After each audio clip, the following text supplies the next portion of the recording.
Welcome to all our Leo rising signs of the zodiac to your astrology for the month of March. Trust you're doing well.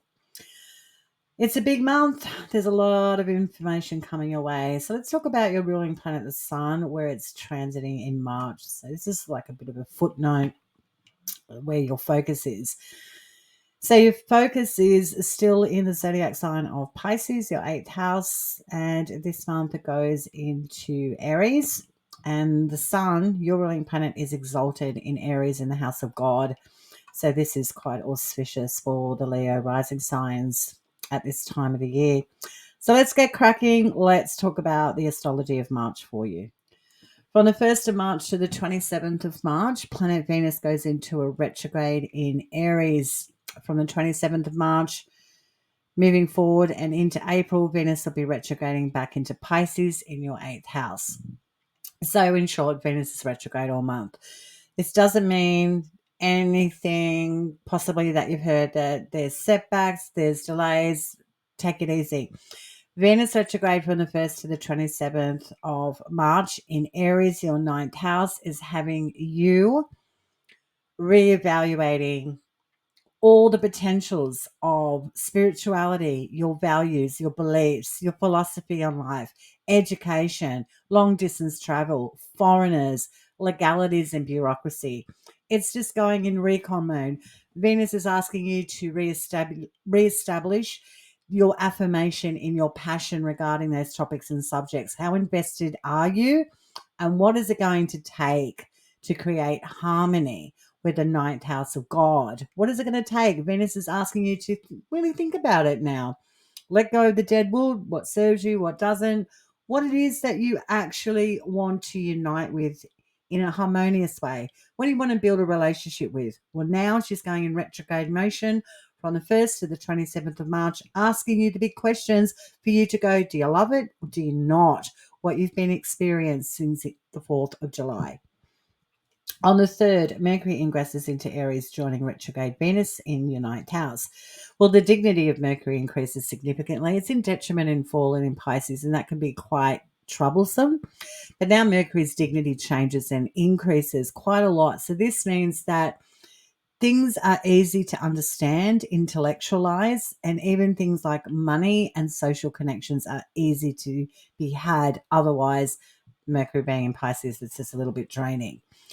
So from the 3rd to the 15th, Mercury will be direct in your ninth house.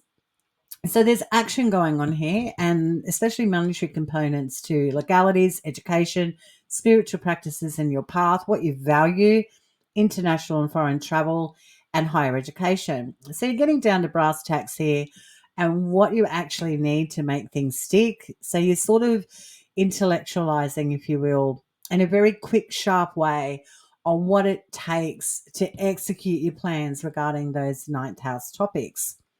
So Mercury will be direct from the 3rd to the 15th of March, and then it will go into a retrograde for the rest of the month, joining retrograde Venus. So from the 3rd to the 15th, this is a fabulous window of time, if you wish, to research, get monetary components together, socialize and connect with movers and shakers that inspire you to grow and expand your mind, body, spirit, and soul. Really great transit. On the 7th, Mars trines the Sun. So this is a great day for putting to bed, if you will, a financial dispute or something that has been long in the tooth. So you're sort of putting something to bed regarding a conflict, and that could be with family, real estate, or home or property concerns. So that looks great on the 7th. On the 11th, this is a big day. Mark this one in your calendar. We have Mercury conjunct retrograde Venus, and we also have the Sun conjunct Saturn in Pisces. So let's talk about Mercury conjunct retrograde Venus in Aries in your ninth house. So Mercury is the god that gives messages. So this is like a divine message coming that helps you unpack, if you will, what it is that you love and what it is that you need to commit to regarding international and foreign connections, travel destinations, higher education, a spiritual path, or something legal lands on the 11th of March for you to take notice. The same day, the Sun conjunct Saturn in Pisces. So your ruling planet is speaking to Saturn. So what is this all about?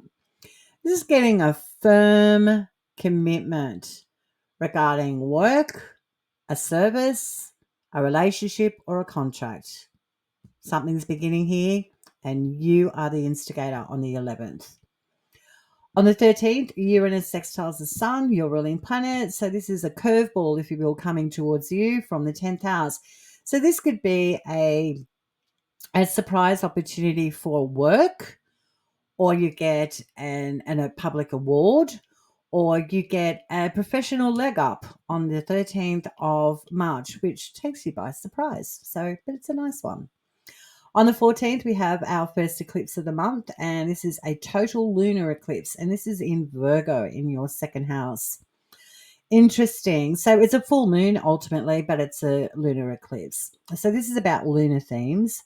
So this is about mothers, the environment, our mind, and our body.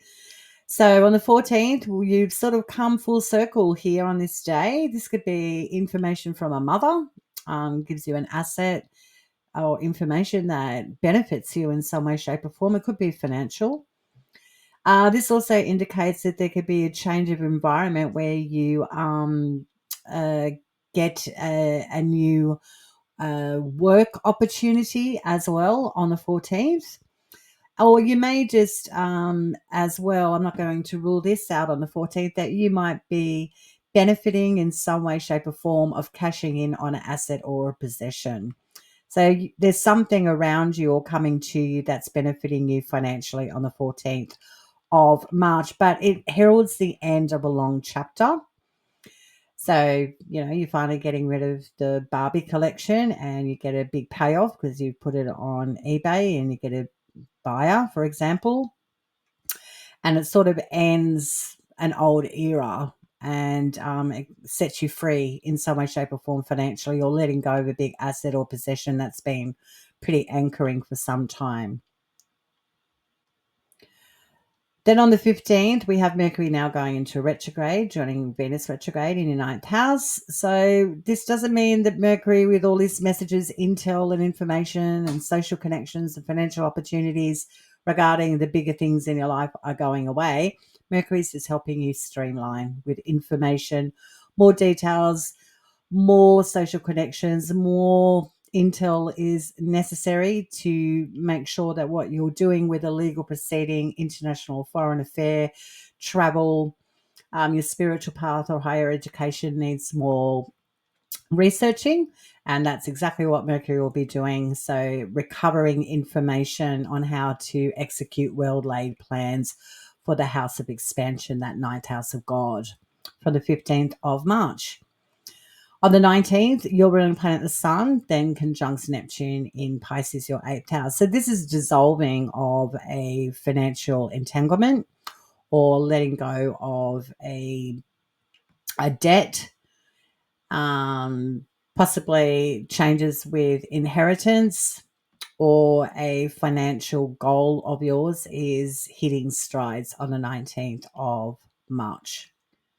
On the 20th, it is the spring equinox beginning in the northern hemisphere, and it's the autumn equinox in the southern hemisphere. So a change of season, and boy, oh boy, is that welcome for all of us. Enjoy that on the 20th.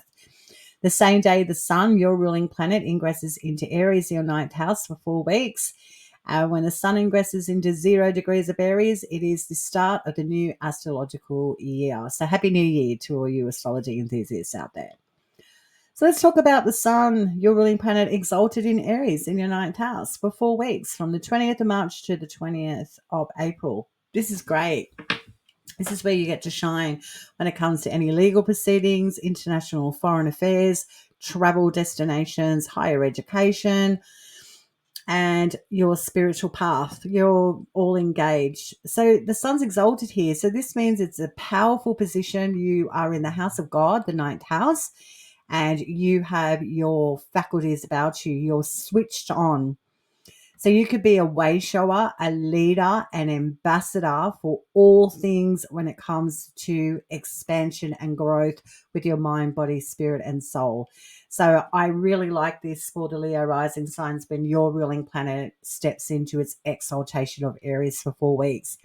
How do you benefit from this, if at all, when you're working with astrology? Not just listening to it and going, oh, this is what's happening, but how do you actually proactively engage with this transit? Well, I would be definitely putting my best foot forward if I was a Leo rising to apply to a university or a community college. You'll be well received. I'd also plan a ludicrous travel trip that you thought you never could do. I'd actually put plans into action, find out some really good deals. You'll probably find them. I'd also be on top of anything legal or anything to do bureaucracy. You'll be really good at getting to the brass tacks of any legal proceedings, if at all, in your life. It's also a fantastic opportunity with the sun exalted for 4 weeks in Aries to begin a new spiritual practice and aligning with the metaphysical parts of your life, and also even begin maybe getting in contact and working with an astrologer or someone that's into esotericism, like a tarot reader or someone that's into Reiki, for example. Great time to do this for you as a Leo rising. So your ruling planet, the sun, is transiting in the house of God. Yay. Really, really nice. Confusion is all left outside the door. You're sort of like got your faculties about you. You're really adept at achieving some really high ideals in your life. So fantastic transit Leo rising when the sun's exalted in Aries in your ninth house. Okay, from the 20th, it gets a little bit different. There's so much going on here, so let's get into that. On the 21st, retrograde Venus sextiles Pluto in Aquarius. Yeah, this looks really good for going back over an old contract deal or a relationship that needs to be tidied up with a nice red bow. You can start at least the process of the beginning of the end on the 21st of March. On the 23rd, your ruling planet, the sun, conjuncts retrograde Venus. This sort of doubles down from the 21st that you're really engaged with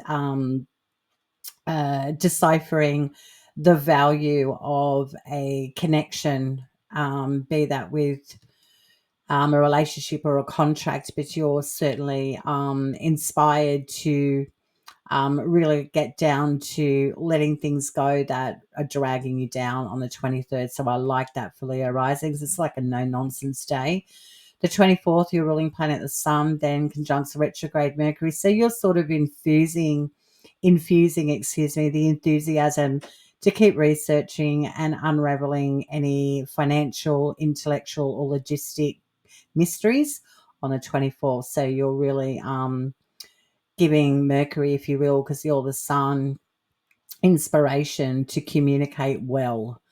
Lovely. On the 27th, retrograde Venus goes back into Pisces, your 8th house, and on the same day conjuncts Neptune. So just talking separately first about Venus ingressing back into Pisces, her zodiac sign of exaltation, your 8th house. This is great because your sun's exalted in Aries in the 9th house, next door to the 8th. So you're really motoring and kicking goals in the 9th house. And when Venus retrogrades back into your 8th house, this is where you can uncover financial support or utilize other people's resources to your advantage. And if you're feeling like someone or that's connected to you financially is really dragging you down, then you'll be able to let any stresses go from the 27th moving forward, which is quite nice. So yes, on the 27th, when Venus retrogrades back into Pisces, she's conjuncting Neptune. So this indicates a letting go of an old fantasy regarding financial plans. And that can be good for you because it's sort of like letting go of like dead wood, money that's going nowhere or a financial entanglement that's going nowhere. It's sort of like getting back to the realities, and you might just be ready to graduate from a financial aspect of your life on the 27th. So that's quite nice as well. Then on the 29th, Mercury retrogrades back into Pisces, your 8th house. Mercury's in fall and in detriment in Pisces. That's the only trouble here. So this, it's not as if Mercury can't do what it needs to do, which is communicate, talk about the money and get information. It's just, it's harder for Mercury to stay focused on the big picture. So from the 29th of Mercury goes back into Pisces in the 8th house for the rest of March, moving into April. This is about keeping up the detective, keep the detective hat on in uncovering mysteries or nuances connected with other people's finances, debt, tax, and inheritance topics. Okay. So don't go dropping the ball and don't get overwhelmed intellectually about how messy some things can be when it comes to other people's finances. The same day on the 29th, we have the second eclipse, and this is a partial solar eclipse in Aries in your 9th house.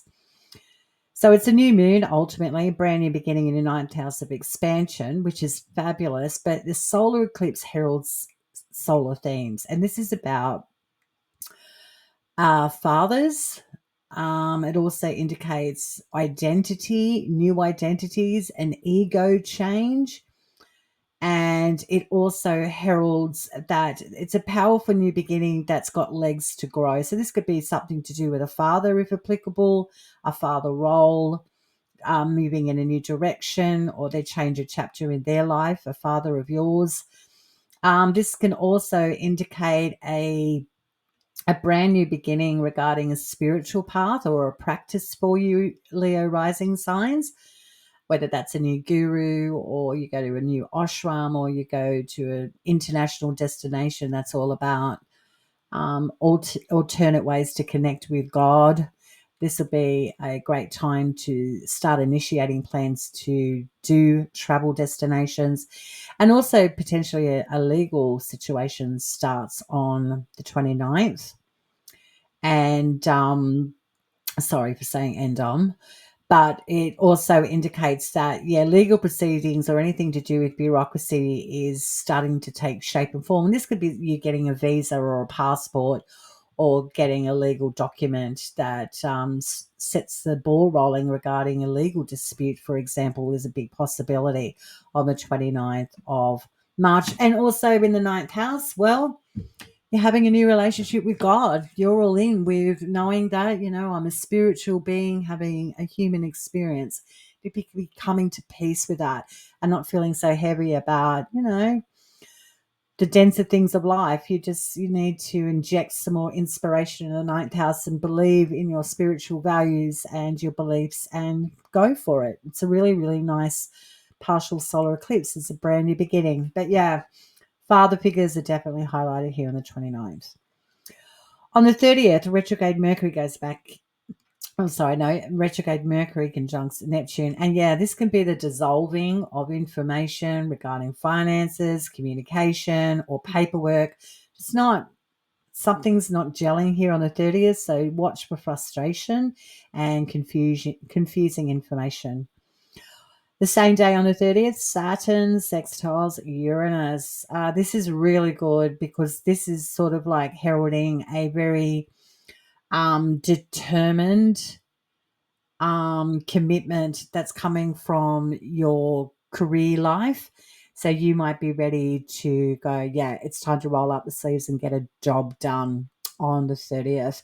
Could also indicate that there's a change of identity or your public name coming into factor on the 30th is a possibility. And then the last thing that happens on the 30th, Neptune ingresses into Aries, your 9th house. Yay. So Neptune, sorry, I keep saying I do apologize. So Neptune will be in Aries from the 30th of March to the 5th of July, and then it will go into a retrograde and eventually retrograde back into Pisces, your 8th house, to tidy up, if you will. So think of this as like a soft opening of inspiration and delight when it comes to growth and expansion through travel, education, bureaucracy, your spiritual practices, your beliefs about life. This is wonderful. Neptune can turn water into wine, make dreams come true. And Neptune can also be very good at deception. So watch for deception regarding internationals, education, legalities, and your spiritual path. We want to have healthy relationships with our bigger things in life. And this is the bigger things of life, the ninth house. And with Neptune here, it can get a bit confusing. So we want to have all our faculties about us, about what we want to begin. So this would be great for Neptune in Pisces, planning a trip and paying for it and then finding out it's all a hoax, for example. This would be great for starting a brand new higher educational path and then you lose steam and let go, those sorts of things. So look before you commit with Neptune ingressing into Aries from the 30th of March to the 5th of July. Easy does it. So that's your astrology for the month of March, Leo rising signs. I trust you have yourself a fabulous one. Your sun's transiting in the house of God in the ninth house. This is fabulous. So enjoy that from the 20th of March moving forward. Till next time, Leo rising, stay cosmic.